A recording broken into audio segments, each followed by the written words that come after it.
Good evening and welcome back to another Monday's Methods of Rationality. Here we are at chapter 9 in book 2 of Harry Potter and the Methods of Rationality.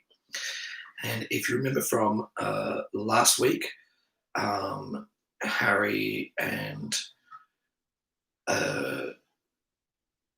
Hermione, Harry and Draco were trying to convince Professor Quirrell that Hermione would be a terrible general for the Third Army in the first year's armies that hopefully going to kick off pretty soon because they're an exciting part of the book. Anyway, chapter 9, Working in Groups, Part 1. The day was Sunday, November 3rd, and soon the three great powers of their school year, Harry Potter, Draco Malfoy, and Hermione Granger, would begin their struggle for supreme dominance. Harry was slightly annoyed by the way the boy who lived had been demoted from supreme dominance to one of three equal rivals just by entering the contest, but he expected to get it back soon. The battleground was a section of non-forbidden forest, dense with trees because Professor Quirrell thought that being able to see all the enemy forces was too boring, even for your very first battle. All the students who were not actually in a first-year army were camped out nearby and watching on screens that Professor Quirrell had set up, except for three Gryffindors in their fourth year, who were currently sick and confined to healers' beds by Madame Pomfrey. Aside from that, everyone was there. The students were dressed not in their ordinary school robes, but in Muggle camouflage uniforms that Professor Quirrell had obtained somewhere and supplied in sufficient quantity and variety to fit everyone. It wasn't that students would have worried about stains and rips. That was what charms were for. But as Professor Quirrell had explained to the surprised wizardborns, nice, dignified clothing was not efficient for hiding in forests or dodging around trees. And on each uniform's breast, a patch bearing the name and insignia of your army, a small patch. If you wanted soldiers to wear, say, coloured ribbons so that they could identify each other at a distance and risk the enemy getting their hands on the ribbons, that was all up to you. Harry had tried to get the name Dragon Army.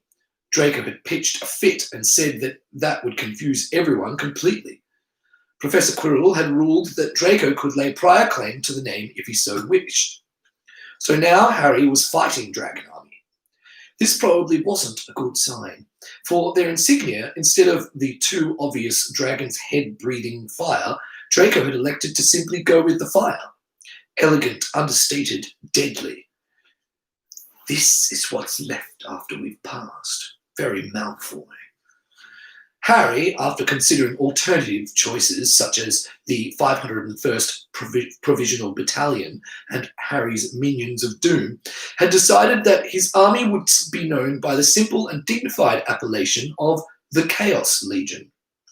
Their insignia was a hand poised with fingers ready to snap. It was universally agreed that this wasn't a good sign. Harry had earnestly advised Hermione that the young boys serving under her were probably nervous about her being a girl with a reputation for being nice, and that she should pick something scary that would reassure them of her toughness and make them proud to be part of her army, like the Blood Commandos or something. Hermione had named her army the Sunshine Regiment. Their insignia was a smiley face. And in 10 minutes, there would be a war.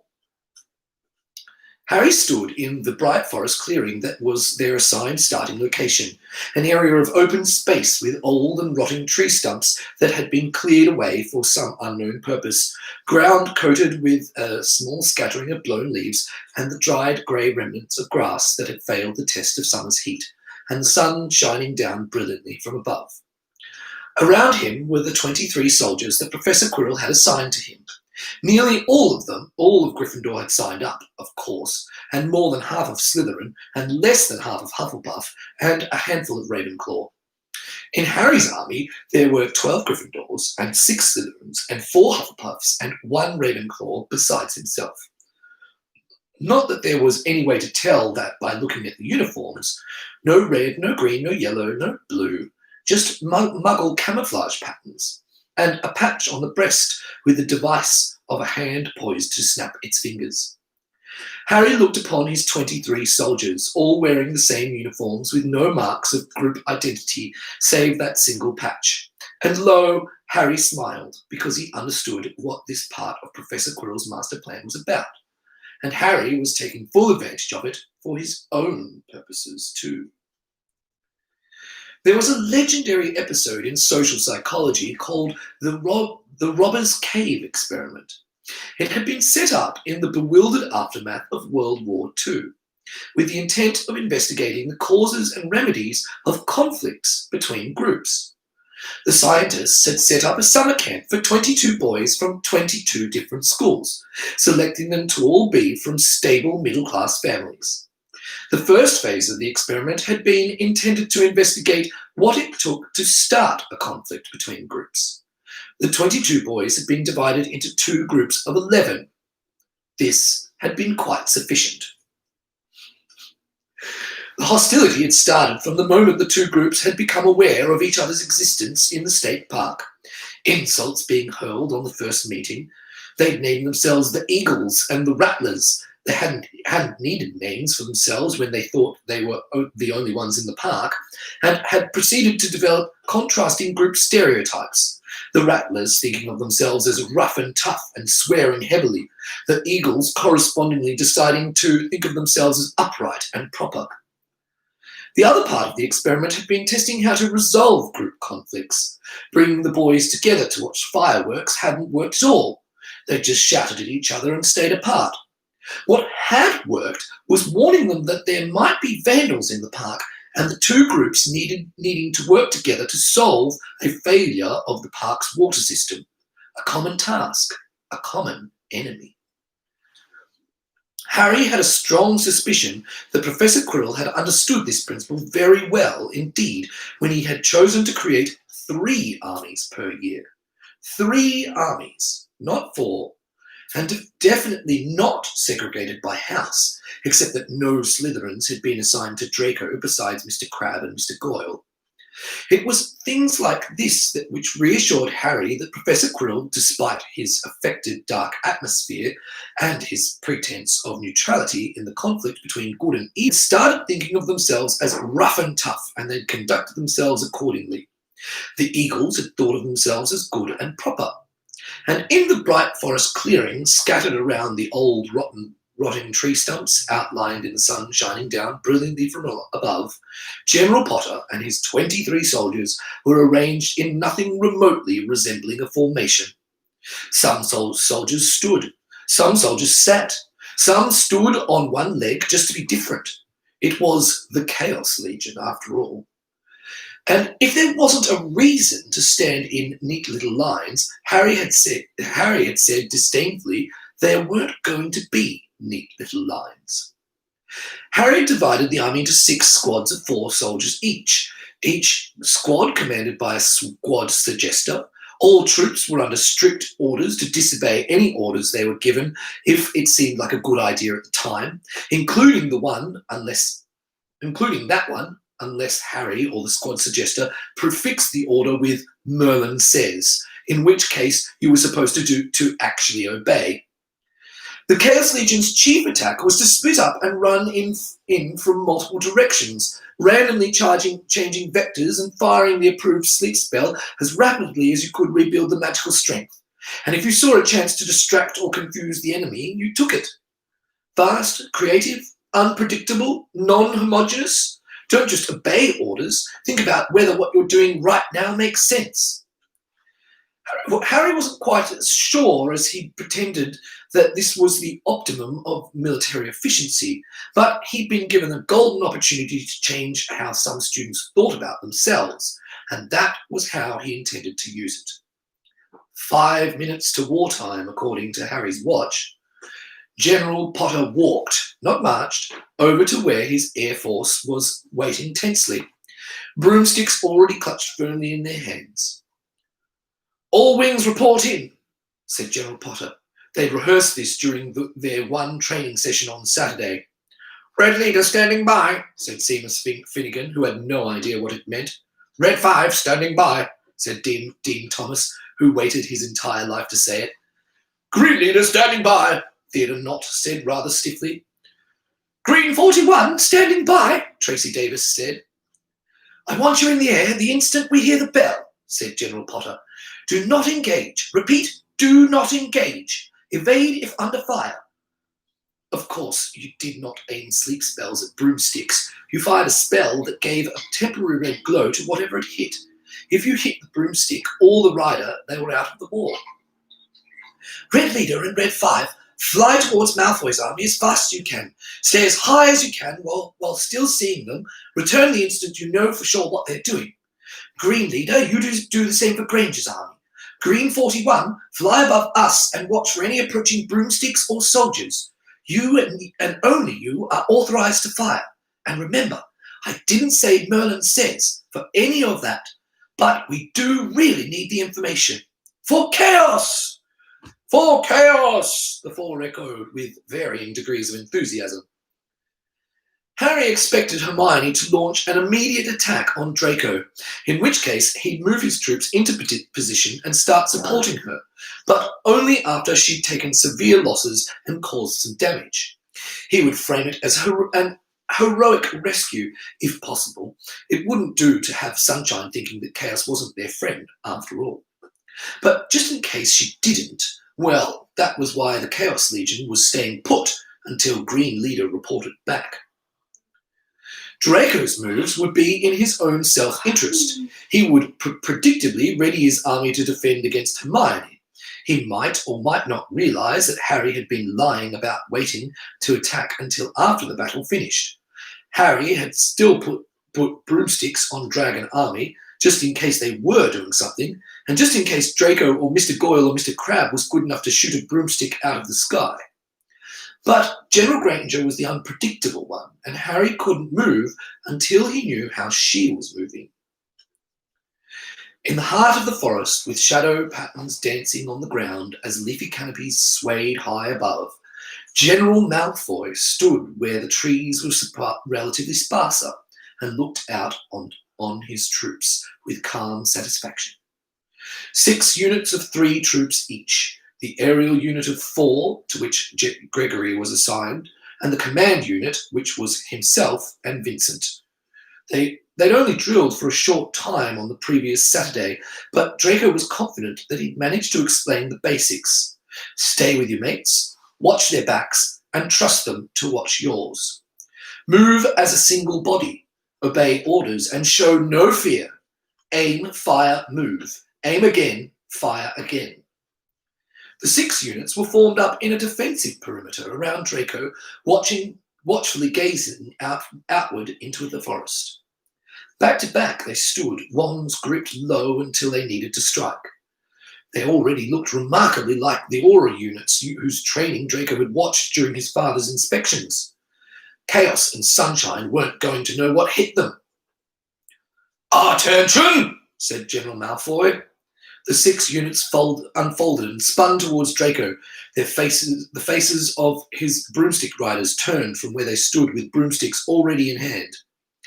Draco had decided to wait on demanding salutes until after they'd won their first battle, when Gryffindors and Hufflepuffs would be more willing to salute a Malfoy. But his soldiers were already standing straight enough, especially the Gryffindors, that Draco wondered if he even needed to delay.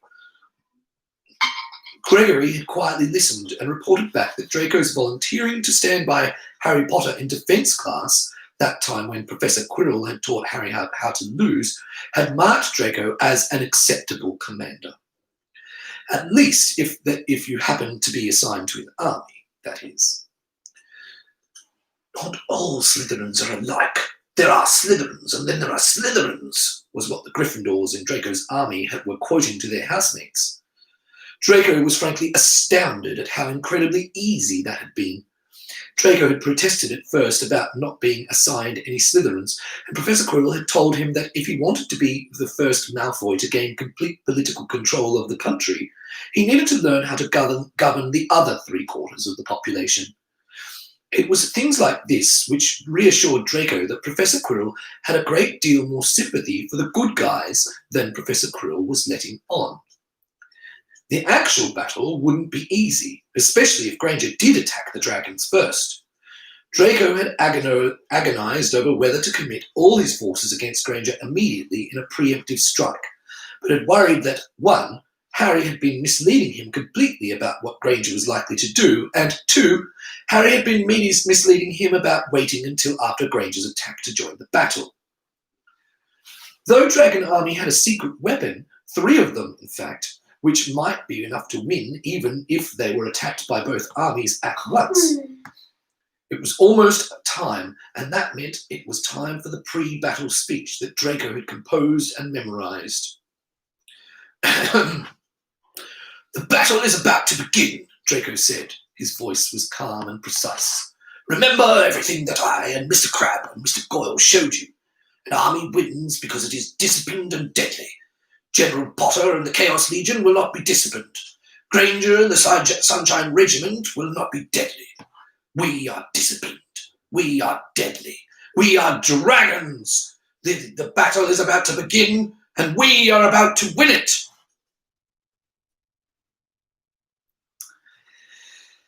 Extemporary speech given by General Potter to the Chaos Legion immediately before their first battle on November the 3rd, 1991, at 2:56 p.m. My troops, I'm not going to lie to you. Our situation today is very grim.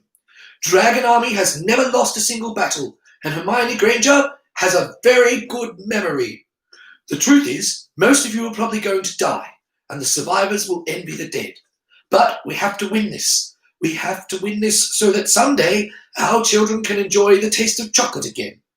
Everything is at stake here, literally everything. If we lose, the whole universe just blinks out like a light bulb. And now I realize that most of you don't know what a light bulb is. Well, take it from me, it's bad. But if we have to go down, let's go down fighting like heroes, so that as the darkness closes in, we can think to ourselves, at least we had fun. Are you afraid to die? I know I am. I can feel those cold shivers of fear like someone is pumping ice cream into my shirt. But I know that history is watching us. It was watching us when we changed into our uniforms. It was probably taking pictures. And history, my troops, is written by the victors. If we win this, we can write our own history. A history in which Hogwarts was founded by 4 renegade house elves. We can make everyone study that history, even though it isn't true. And if they don't answer the right way on our tests, they'll fail the class. Isn't that worth dying for? No, don't answer that. Some things are better left unknown. None of us know why we're here. None of us know why we're fighting. We just woke up in these uniforms in this mysterious forest, knowing only that there was no way to get our names and memories back except victory. The students in those armies out there, they're just like us. They don't want to die. They're fighting to protect each other, the only fat friends they have left. They're fighting because they know that they have families who miss them, even if they can't remember now. They may even be fighting to save the world. But we have a better reason to fight than they do. We fight because we like it. We fight to amuse eldritch monstrosities from beyond space and time. We fight because we're chaos. Soon the final battle will begin. So let me say now, because I won't get a chance later, that it was an honor to be your commander, however briefly. Thank you all. And remember, your goal isn't just to cut down the enemy, it is to make them afraid. A great booming gong echoed over the forest, and Sunshine Regiment began to march. The tension rose and rose as Harry and the 19 other soldiers who remained waited for the aerial warriors to report back. It shouldn't take long. Broomsticks were fast, and the distances in the forest were not great. 2 broomsticks approached at speed from the direction of Draco's camp, and all the soldiers tensed. They were executing the maneuvers that were today's code for a friendly broomstick. Scatter and fire! Roared General Potter, and then suited action to words, scurrying off at top speed toward the forest cover. And then, as soon as Harry was among the trees, he spun back, raised his wand, tried to seek out the broomstick in the sky. Clear! Shouted a voice. They're heading back! Harry gave a mental shrug. There'd been no way to prevent Draco from obtaining that information, and he'd only learned that they'd been standing still, and the chaotic slowly emerged from the forest. "Broomsticks approaching from General Granger's direction," yelled another voice. "I think it's Green Leader. He did the dip and roll." Moments later, Theodore Knott dived out of the sky and pulled up in the midst of the soldiers. "Granger has divided her forces in two," yelled Knott as he hovered on his broomstick. There was sweat staining his uniform, and all the reserve was gone from his voice. "She's attacking both armies. 2 brooms covering each force. They pursued me halfway here." Divided her army? What on earth? A large force concentrating fire on a small force could deplete that force rapidly without taking much damage in return. If 20 soldiers faced 10 soldiers, 20 sleep spells would be aimed at the 10 soldiers with only 10 sleep spells going the other way. So unless every one of those first sleep spells hit its target, the smaller force would lose more people than they could manage to take down with them. Okay. Defeated in detail was the military term for what happened when you divided your forces like that. What could Hermione possibly be thinking? Then Harry realised. She's being fair. It was going to be a long year in defence class. "All right," Harry said loudly so the army could hear. "We'll wait until the Red Wing reports in, and then we'll go cloud up some sunshine." Draco listened to the flyer's reports with his face calm, all his shock concealed inside. What could Granger possibly be thinking? Then Draco realised. It's a feint. One of the Sunshine's 2 forces would change direction, and both would converge on who? Neville Longbottom marched through the forest towards the approaching sunny force, occasionally glancing up at the sky for broomsticks. Beside him marched his squad comrades, Melvin Coote and Lavender Brown of Gryffindor, and Alan Flint of Slytherin. Alan Flint was their squad suggester, though Harry had first said to Neville in private that the position was his if he wanted it. Harry had said a lot of things to Neville in private, starting with, "You know, Neville, if you want to become as awesome as the imaginary Neville who lives in your head, but isn't allowed to do anything because you're scared, then you really should sign up for Professor Quirrell's armies." Neville was now sure that the boy who lived could read minds. There was just no other way Harry Potter could have known. Neville had never talked about that with anyone, or given any sign, and the other people weren't like that, not that Neville had ever noticed. And Harry's promise had come true. This did feel different from sparring in defence class. Neville had hoped that sparring would fix everything that was wrong with him, and, well, it hadn't. Even if he could fire a few spells at another student in class with Professor Quirrell watching to make sure nothing went wrong, even if he could dodge and fire back when it was allowed and everyone else was expecting it, and they would stare at him funny, if he didn't do it, none of that was the same as being able to stand up for himself. But being part of an army, something strange was stirring inside of Neville as he marched through the forest alongside his comrades, upon their uniforms and insignia of fingers poised to snap. He was allowed to walk if he wanted to, but he just felt like marching.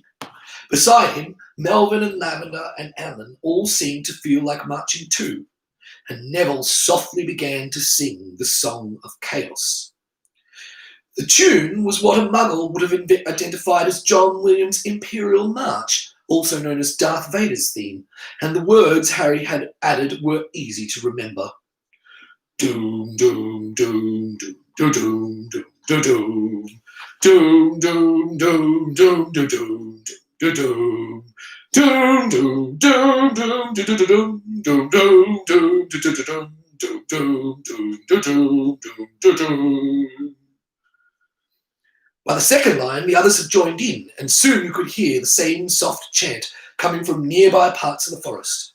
And Neville marched alongside his fellow Chaos Legionnaires, strange feelings stirring in his heart, imagination becoming reality. As from his lips poured a fearful song of doom.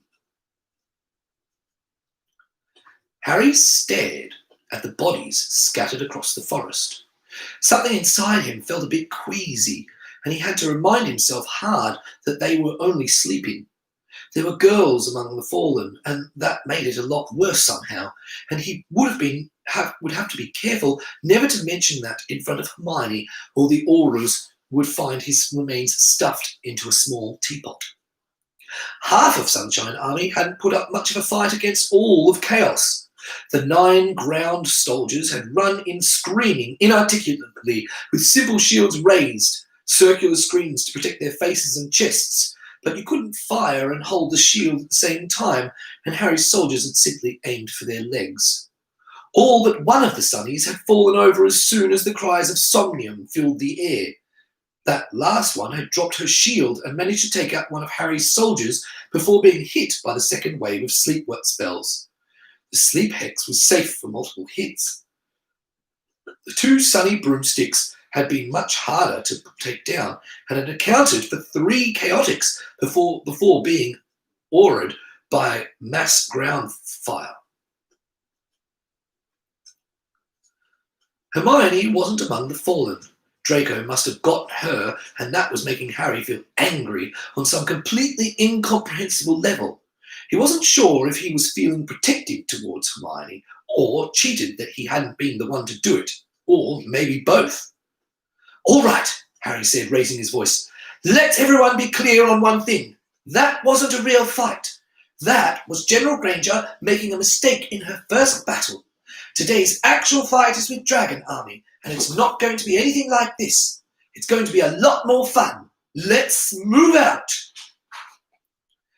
A broomstick fell out of the sky, approaching terribly fast, and spun on its end and decelerated so hard you could almost hear the air screaming in protest, and came to halt directly beside Draco. It wasn't dangerous showing off. Gregory Goyle was that good, and he didn't waste time. "Potter's coming," Gregory said, with no trace of his usual fake drawl. "They've still got all 4 brooms. You want me to take them out?" "No," said Draco sharply. "Fighting over their army gives them too much of an advantage. They'll fire on you from the ground, and even you might not be able to dodge it all. Wait until the forces engage." Draco had lost 4 dragons in exchange for 12 Sunnies. Apparently, General Granger actually had been that incredibly stupid, though she hadn't been among the attackers, so Draco hadn't gotten a chance to taunt her or ask her what in Merlin's name she had been thinking. The true battle they all knew would be with Harry Potter. "Prepare yourselves," roared Draco at his troops. "Stay together with your mates. Act as a unit. Fire as soon as the enemy is in range." Discipline against chaos. It shouldn't be much of a fight. The adrenaline was pumping hard in Neville's blood until he felt like he could hardly breathe. "We're closing in," said General Potter in a voice barely loud enough to carry to the whole army. "Time to spread out." Neville's comrades moved away from him. They would still support each other, but if you clustered together, the enemy would have a much easier time hitting you.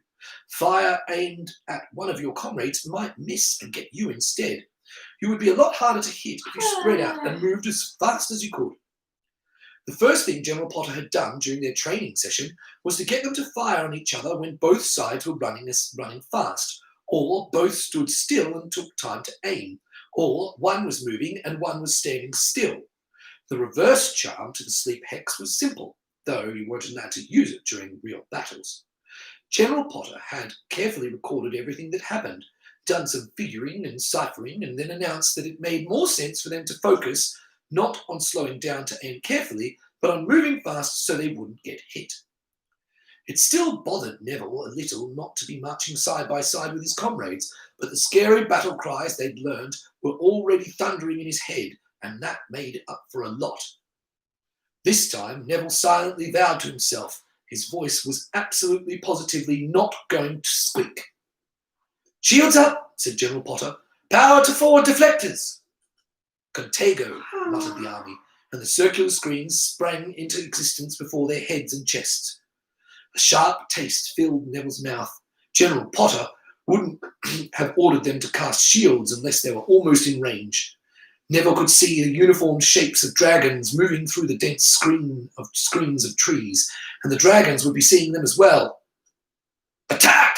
came the cry from the distance, the voice of Draco Malfoy, and General Potter bellowed, "Charge!" All the adrenaline in Neville's blood was unleashed, and his legs took over, sending him flying faster than he'd ever run before, straight towards the enemy, knowing without needing to look that all his comrades were doing the same. "Blood for the Blood God!" screamed Neville. "Skulls for the Skull Throne! Shub Niggeroth! The enemy's gate is sideways!" There was a soundless impact as a sleep spell wasted itself against Neville's shield, and if there had been other spells fired, they hadn't hit. Neville saw the brief look of fear on Wayne Hopkins' face as he stood beside two Gryffindors Neville didn't recognise, and then Neville dropped the simple shield and fired at Wayne. Missed. His racing legs went straight past the enemy grouping and toward another three dragons, their wands coming up on him, their mouths opening. Not even thinking about it, Neville dived down on the forest floor just as three voices cried, "Somnium!"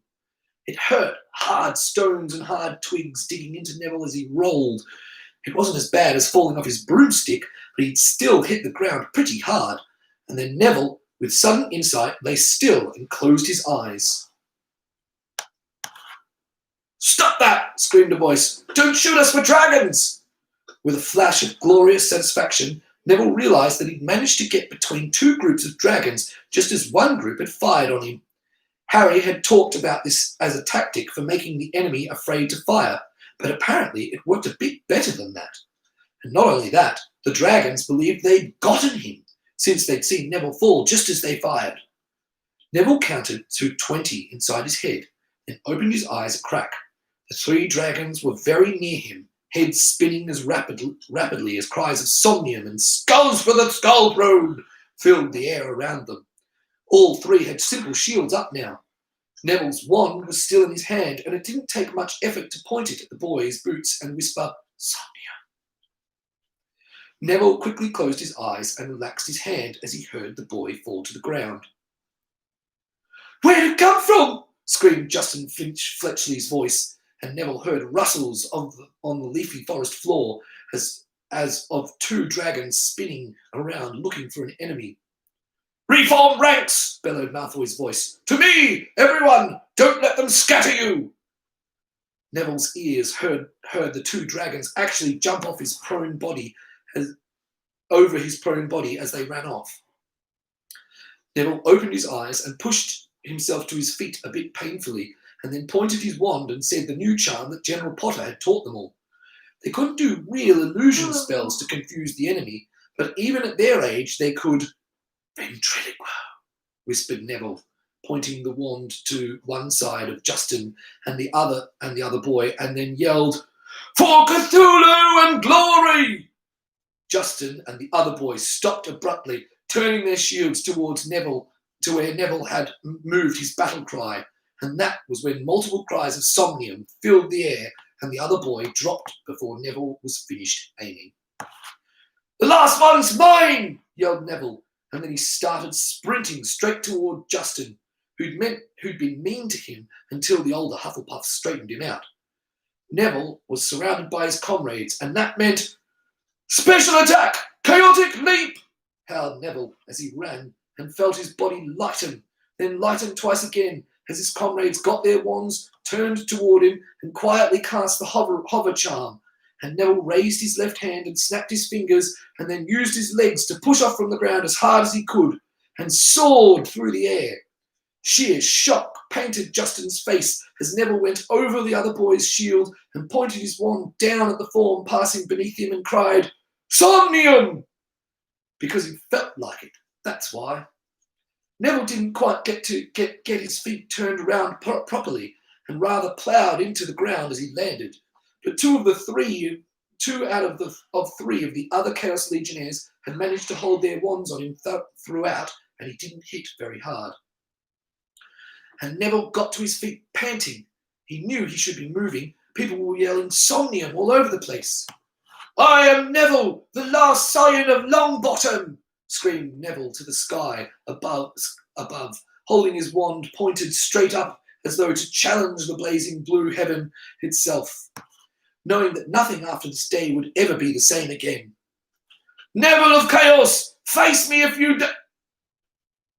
When Neville woke up afterward, he was told that Dragon Army had taken this as their cue to counterattack.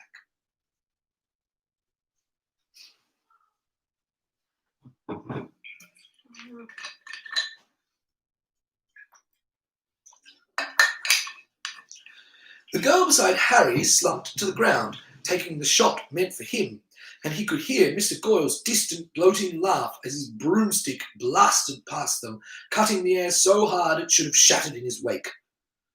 Luminos! Cried one of the boys next to Harry, who hadn't been able to rebuild the magical strength fast enough to do it earlier, and Mr. Goyle dodged it without a pause.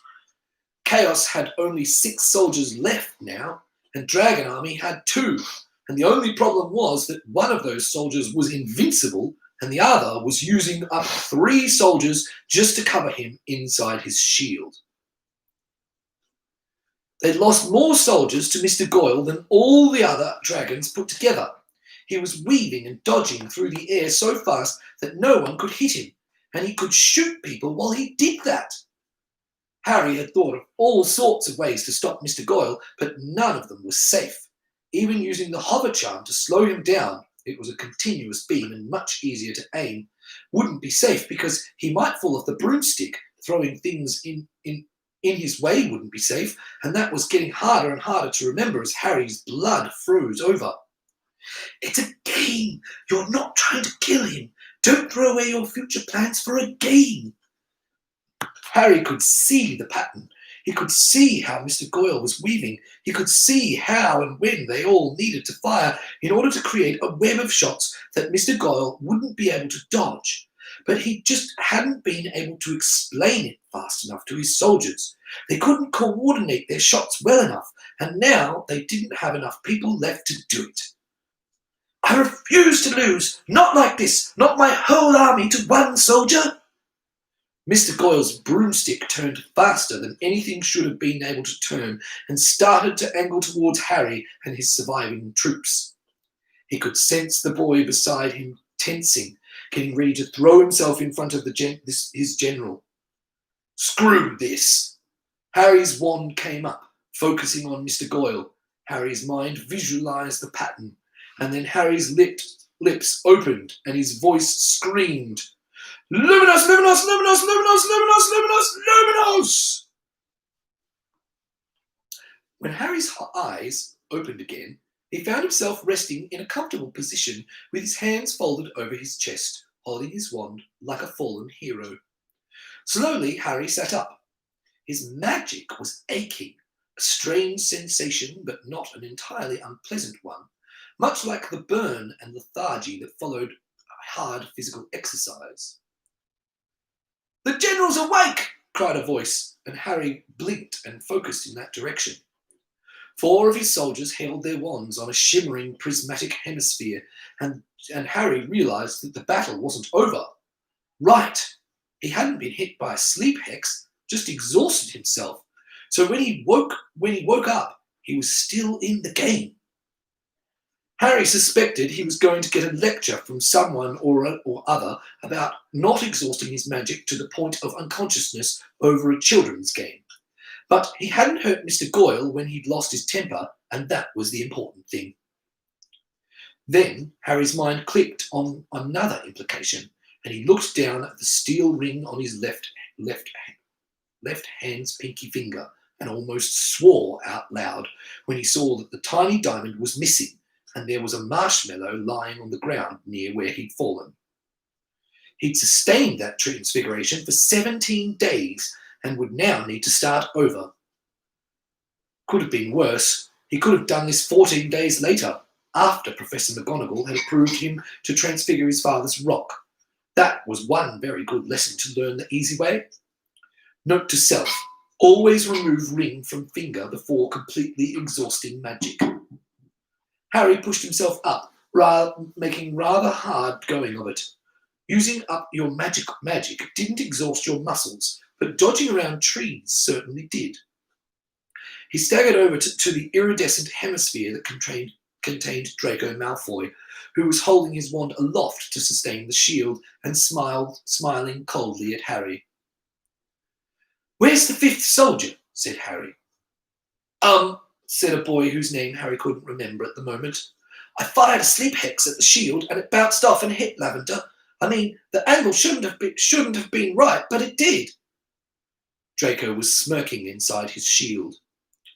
"So, let me guess," Harry said, looking Draco directly in the eyes. "Those neat little trios are the formation used by professional magical militaries, made up of trained soldiers who can easily hit moving targets in their own hand if their own hands are steady, and who can combine their defensive powers so long as they stay together. Unlike your soldiers."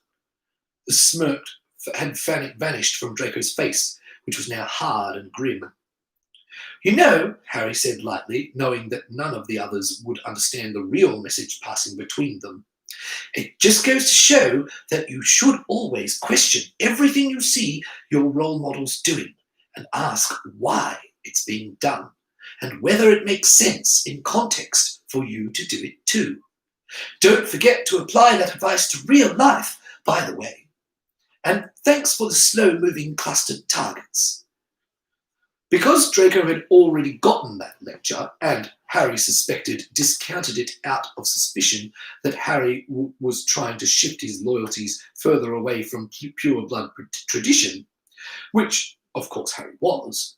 But this example would make an excellent excuse next Saturday to claim that questioning authority was a merely practical technique for real life. And Harry would also mention that the experiments he'd run, first with individuals and then with groups, to check that his ideas about the importance of speed had actually been correct, by way of hammering home the point of Draco needing to keep an eye out at all times for chances to apply the methods in everyday practice. "You haven't won yet, General Potter," snarled Draco. "Maybe we'll run out of time, and Professor Quirrell will call it a draw." A fair and worrisome point. The war only ended when Professor Quirrell, in his personal judgment, decided one army had won by practical real-world standards. There was no formal victory condition, Professor Quirrell had explained, because then Harry would figure out how to game the rules. Harry had to admit that this was a fair cop. And Harry couldn't blame Professor Quirrell for not calling an end, because it was plausible that the last soldier of Dragon Army could take out all 5 survivors of the Chaos Legion. "All right," Harry said. "Does anyone know anything about General Malfoy's shield spell?" It developed that Draco's shield spell was a version of the standard Protego, which had several disadvantages, the most important of which was that the shield couldn't move with the caster. The upside, or from Harry's perspective, downside, was that it was easier to learn, easier to cast, and much easier to sustain for longer times. They would need to hammer the shield with attack spells in order to bring it down, and Draco could apparently exert some control over the angle of reflection at which the spells would bounce off. The thought occurred to Harry that they could use Wingardium Leviosa to pile up heavy rocks on the shield until Draco couldn't sustain it against the pressure. But then the rock might fall in afterward and hit Draco, and injuring the enemy general for real was not among today's goals. "So," said Harry, "are there such things as specialized shield-piercing spells?" There were. Harry asked if any of his soldiers knew them. No one did. Draco was smirking again inside his shield. Harry asked if there was any sort of attack spell that wouldn't bounce. Lightning bolts, it seemed, were usually absorbed by shields instead of bouncing off them. No one knew how to cast any sort of lightning-related spell. Draco sniggered. Harry sighed. He quite deliberately laid his wand on the ground, and Harry announced, with some weariness in his voice, that he would just go ahead and take down the shield himself using some method that would remain mysterious, and everyone else was to fire on Draco as soon as his shield went down. The Chaos Legionnaires looked nervous. Draco looked calm, which was to say, controlled. A thin, folded blanket came out of Harry's pouch. Harry sat down next to the shimmering shield and pulled the blanket over his head so no one could see what he did, except Draco, of course. From Harry's pouch came a car battery and a set of jumper cables. It wasn't like he'd been about to leave the Muggle world to start a new era of magical research and not take along any way of generating electricity. Shortly after, the Chaos Legionnaires heard the sound of fingers snapping, followed by a crackling noise from beneath the blanket. The shield started glowing more brightly, and Harry's voice said, "Don't be distracted, please. Eyes on General Malfoy." The strain was showing on Draco's face, along with the fury and annoyance and frustration. Harry smiled up at him and mouthed, "Tell you later." And that was when a spiral of green energy shot out of the forest and smashed into Draco's shield, which shrieked like pieces of sharp glass being rubbed together, and Draco staggered. In sudden, frantic panic, Harry took the jumper cables off the battery and fed them into the pouch, and then he fed the battery itself into the pouch, and then he tore off the blanket and grabbed his wand and stood up. All of his soldiers were still there and glancing around frantically. "Contago," Harry said, and his soldiers followed suit, but Harry didn't even know which direction the shield ought to be pointing in. "Did anyone see where that came from?" Shaking heads. "And General Malfoy, would you mind telling me if you got General Granger?" "Why, yes," Draco said acidly. "I mind." Oh, hell. Harry's mind began calculating. Draco inside the shield. Draco out now to some degree. Harry worn out too. Hermione in the woods. Who knew where? Harry and 4 other chaotics left. "You know, General Granger," Harry said out loud, "you really should have waited to attack until after I'd fought General Malfoy. You might have been able to get all the survivors." From somewhere came a girl's high-pitched laughter. Harry froze. That wasn't Hermione. And that was when the dreadful, eerie, cheerful chant began to rise, coming from all around them. "Don't be frightened, don't be sad. We'll only hurt you if you're bad." "Granger cheated!" burst out Draco inside the shield. "She woke up her soldiers. Why doesn't Professor Quirrell?" "Let me guess," Harry said, the sickness already churning in his stomach. He really hated losing. "It was a very easy battle, right? They dropped like flies?" "Yes," Draco said. "We got them all on the first shot." The look of horrified realization spread from Draco to the Chaos Legionnaires. "No," Harry said, "we didn't." Camouflaged forms were appearing from among the trees. "Allies?" Harry said. "Allies," Draco said. "Good," said General Granger's voice, and a spiral of green energy blazed out of the woods and shattered Draco's shield to splinters. General Granger surveyed the battlefield with a definite feeling of satisfaction.